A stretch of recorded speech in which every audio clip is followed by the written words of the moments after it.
Je suis historien de l'art, spécialiste de l'histoire de l'architecture et du design, décoration intérieure accessoirement.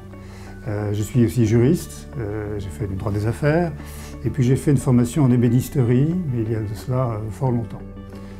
Et j'ai été engagé donc par Drouot, la maison Drouot, dont je parlerai tout à l'heure, en octobre 2011, pour créer l'école Drouot Formation, que je dirige et dans laquelle j'enseigne également. Qu'est-ce que c'est que Drouot? Ça n'est pas une maison de vente. Et cela, il faut le préciser, c'est très important. Souvent, des journalistes font la confusion entre Christie's, que je connais bien par définition, et puis Drouot, en associant les deux. Christie's est une maison de vente à part entière, avec sa propre hiérarchie, très pyramidale. Drouot est un lieu de vente, ce qui est très différent, d'où le terme Hôtel Drouot, dans lequel hôtels vendent ou proposent des objets quotidiennement à raison de 5000 visiteurs par jour et à peu près 800 000 objets qui ont été comptabilisés toute l'année, donc c'est assez considérable.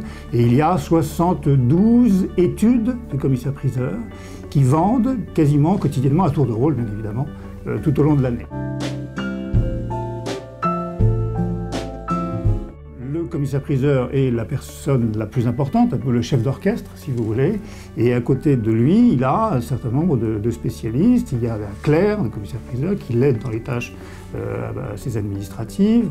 Il peut y avoir un crieur qui n'est pas attaché à la maison de vente, mais qui participe à la vente, qui est la personne que l'on voit se circuler au milieu du public à l'occasion des ventes. Vous avez par ailleurs d'autres acteurs qui sont très importants, tels que les experts. Et vous avez des experts qui travaillent en général avec certaines études, mais ils ne sont pas salariés de l'étude, ce sont des experts indépendants.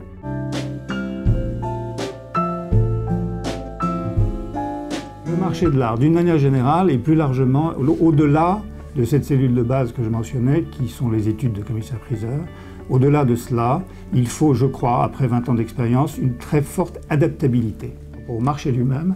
Quand je dis s'adapter, cela veut dire, et là j'ai un exemple très précis, il y a une quinzaine d'années, j'ai connu l'âge d'or du mobilier 18e français. Bon.